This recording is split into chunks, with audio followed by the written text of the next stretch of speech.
In this video, we're going to talk all about the biggest misconceptions that people have about sponsorship. Check it out.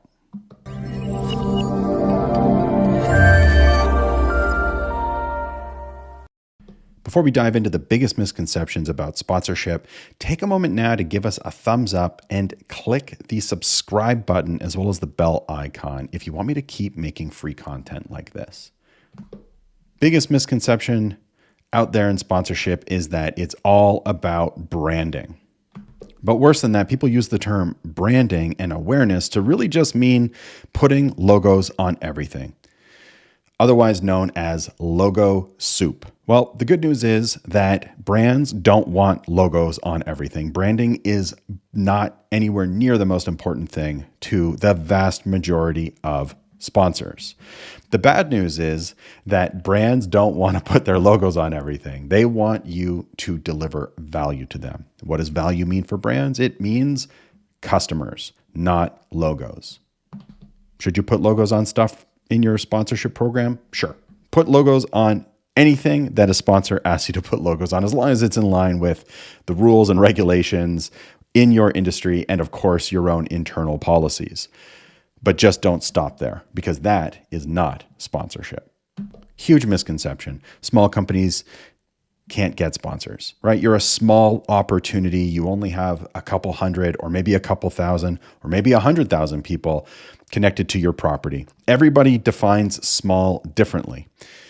But the idea that, quote, I'm too small, I can't get sponsors is absolutely incorrect.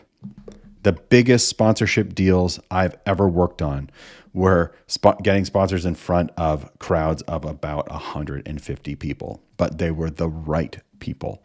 It's not necessarily about how big your audience is, it's about the quality of the audience. Huge misconception is that you should be using tiered sponsorship packages. All you have to do is just make up some random collection of assets that go into gold, silver, bronze, or you're going to be super inventive and you're going to come up with different names for your tiered sponsorship package. Sponsors hate tiered sponsorship packages. When you make one, you're not making it for the sponsor. You might be making it to appease your internal decision makers, but you are creating a sponsorship repellent strategy when you make tiered sponsorship packages. The other misconception is that you need as many sponsors as you can possibly find. This comes from people undervaluing their opportunities and thinking that if they just ask for a little bit of money, it's easier to say yes. Undervaluing your assets and just charging a little bit of money because you think it's easier to say yes is incorrect. It just makes it look like your opportunities are lower value.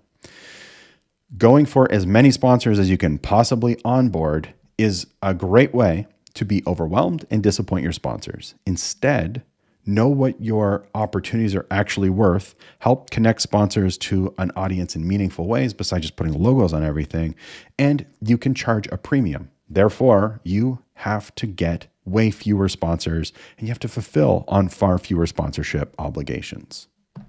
More is not better. Better is better. Another big misconception out there is that your sponsorship package is going to sell sponsorship for you.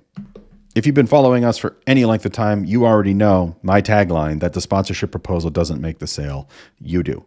You need to go and have conversations with brands. If you are putting your sponsorship package out into the world because you think it's going to make sales for you, all it's going to do is get you put into the trash bin and ignored by sponsors. It's a poor mechanic that blames their tools, and it is a poor salesperson that relies on sales material to sell. Big misconception is that you can just make up the values of your assets. You can just assume it's worth what you wish it was worth, or worse, you can base it on the cost that you're going to incur and send that out to sponsors hoping that they'll simply fund your project. They won't. That's not what sponsorship is. Don't make up the values of your assets. Have a valuation strategy and be able to defend it when a sponsor asks. The idea that you're going to close a sponsor and they're just going to come back year over year as long as you just send them a sponsorship package every October is false, and it's costing you money. Every year, whether you realize it or not, your sponsors are evaluating whether or not they want to keep working with you. So make sure you're talking to your sponsors often and providing a fulfillment report after every sponsorship deal so that your sponsors know that you are a high value partner. Another big assumption that a lot of sponsorship seekers make is that they are responsible for coming up with all of the activation ideas. You have to be an expert in your audience and your property. The sponsor is an expert in how they get their future customers to become customers.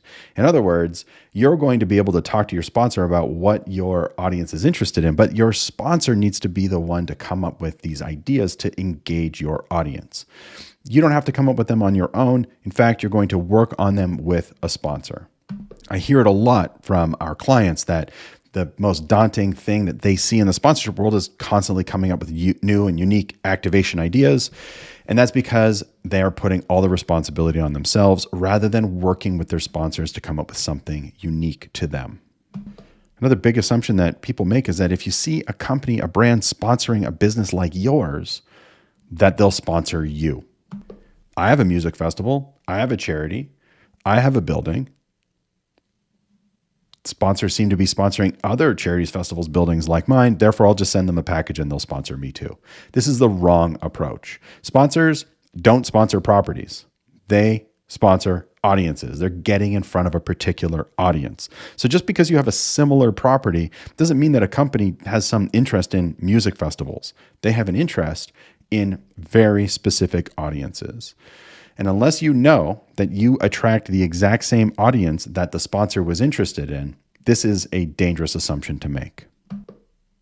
For the nonprofits watching this video, this concept that cause equals sponsorship, or if you're a good enough cause, companies will give to you, or you look at companies who have so-called mission alignment with you as a charity, is the path to sponsorship is the wrong approach.